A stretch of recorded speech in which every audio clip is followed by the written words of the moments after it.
Oke lo friends semua, welcome back to my channel. Nah di video kali ini aku mau mengulas sedikit ya tentang apa kelebihan dan kekurangan HP Infinix Hot 60e ini. Mungkin buat teman-teman yang mau beli bisa tonton ini sampai akhir, atau yang mungkin sudah punya bisa memahami apa spesifikasi dan fiturnya. Oke, di sini kita ngobrolnya santai dan singkat saja ya, apa saja kelebihan dan kekurangan HP ini. Oke, kita mulai dulu tentang kelebihan HP ini. Jujur menurut aku HP ini untuk segi desainnya itu mantap banget ya. Nah seperti ini, bisa kalian lihat di bagian casing belakang, desainnya itu loh teman-teman ya. Finishingnya bagus, dan untuk detailingnya itu mantap banget ya seperti ini. Dan untuk bodinya itu tipikal body handphone yang tidak meninggalkan sidik jari ataupun debu di belakang HP-nya ini ya teman-teman, seperti ini. Kemudian ada tambahan seperti ini, fitur one tap button yang bisa kalian gunakan untuk membuka senter dengan cepat ataupun memotret ya. Jadi kalian tidak akan ketinggalan momen penting. Jadi di HP-HP sebelumnya kayaknya belum ada fitur ini, dan ini sebuah inovasi ya, mungkin dari Infinix. Untuk lubang di bagian atas ini cukup simpel, cuman tersedia lubang speaker ya, atau stereo speaker. Jadi ini dia. Ada dua lubang speaker di sini. Kemudian di bagian bawahnya masih tersedia jack audio 3,5, ini mic ya, dan Type-C charger dan juga speaker. Dan untuk slot SIM-nya ada di bagian kiri ini, dan masih tersedia 3 slot, mantap sekali.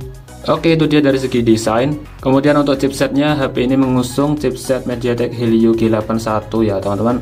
Dan ini itu chipset yang sudah umum di HP kelas sejutaan, dengan performa yang sudah tidak perlu diragukan lagi. Untuk keperluan harian ini sangat-sangat sudah cukup ya teman-teman. Dan untuk main game ini juga sudah cukup. Untuk game seperti Free Fire, Mobile Legends, dan game-game ringan lainnya, itu saya masukkan kategori game ringan ya teman-teman. Tetapi untuk game-game yang berat seperti contohnya Genshin, itu mungkin HP ini belum kelasnya untuk dimainkan di game seperti itu ya, karena ini bukan HP gaming ya, maklum ya. Ini HP nomor 2 termurah dari seri Infinix ya. Yang pertama itu kayaknya seri Smart ya, dan yang kedua yaitu seri Hot yang versi I di belakangnya. Oke, itu tadi kalau dari segi chipset HP ini sudah terbilang mumpuni di kelasnya.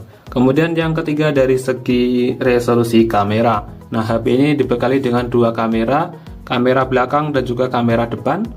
Nah kedua kamera ini resolusinya sudah mampu di angka 2K maksudnya ya, seperti ini. Untuk perekaman video sudah mampu di 2K ya, 2K 30 fps saja, dengan sensor kamera 50 megapiksel di bagian belakang ini.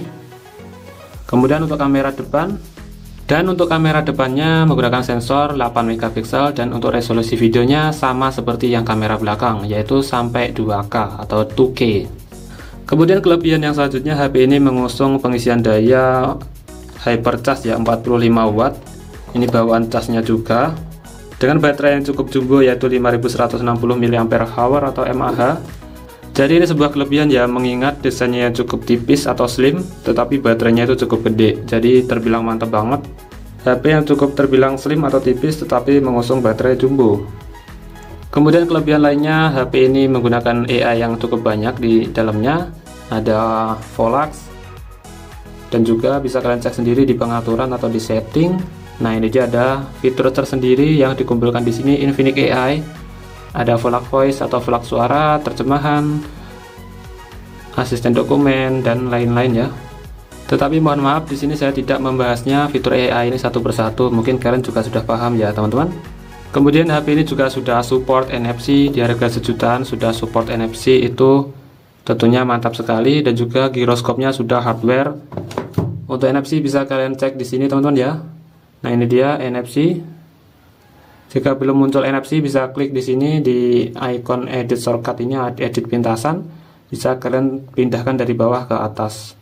Kemudian untuk giroskopnya saya sudah tes kemarin, yaitu seperti ini, yaitu menggunakan giroskop tes. Nah bisa kalian lihat sendiri di sini tidak ada delay sama sekali, membuktikan kalau giroskopnya itu memang tipe hardware ya, bukan tipe software yang kadang digoyangkan seperti ini itu delay. Kemudian saya sudah bilang di awal tadi, untuk main game ini cocok banget HP ini, karena sudah stereo speaker atau speaker kanan kiri. Untuk main game seperti Free Fire atau PUBG itu dengerin stepnya itu mantap ya teman-teman. Jadi tanpa menggunakan headset pun untuk main game seperti Free Fire atau PUBG, kalian gak akan ketinggalan suara step ya, seperti itu.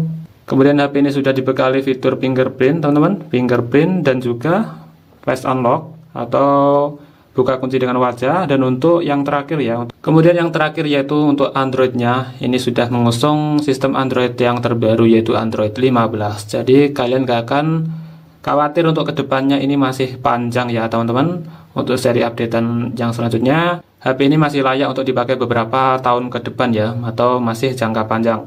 Oke, itu dia untuk kelebihannya. Lalu apa kekurangan di HP ini? Mungkin saya tidak pantas untuk berbicara tentang kekurangan ya teman-teman, mengingat harga HP ini itu di kelas harga sejutaan, tetapi untuk ukuran Infinix, saya itu bilang jujur sekali ya, Infinix itu menurut aku menjual harga HP itu sekompetitif mungkin, yaitu dengan fitur-fitur yang sudah terbilang cukup lengkap tetapi harganya itu terbilang terjangkau. Itu sudah dari dulu-dulu ya teman-teman. Dan juga RAM-nya gede ya. Terkenal menjual HP dengan RAM yang gede, dan sekarang itu ditambah lagi chipsetnya sudah memadai. Oke, menurut aku untuk kekurangan di HP ini yaitu mengenai layarnya ya teman-teman. Resolusi layarnya yang masih HD Plus atau belum Full HD ya teman-teman. Nah, ini dia untuk layarnya masih resolusi HD Plus ya. Dengan layar IPS LCD yang belum AMOLED tentunya HP ini untuk dari segi tampilan layar masih belum terbilang pekat ya untuk kepekatan warnanya. Jadi dibilang cukup-cukup aja lah gitu ya untuk dari segi layarnya. Kemudian dari segi fitur kamera masih terbilang cukup terbatas. Mungkin Infinix lebih memfokuskan ke performa dari chipsetnya ya mungkin ya. Mengingat harganya yang cuma sejutaan, jadi untuk fitur kamera seperti ultrawide itu belum ada di HP ini. Jadi cuman kamera depan dan kamera utama doang ya. Kemudian untuk kegunaan multitasking seperti layar belah dan juga jendela mengambang. Nah, bawaan HP ini tuh belum tersedia fitur seperti itu ya teman-teman. Kemarin tuh untuk split screen pun belum ada. Tetapi saya mencoba mengakali dengan menggunakan aplikasi taskbar ini dia, atau aplikasi floating window. Ini bisa sih seperti ini. Nah, bisa menjadi jendela mengambang. Bisa diakalin dengan menggunakan aplikasi pihak ketiga, tetapi menurut aku ini terbilang cukup ribet ya.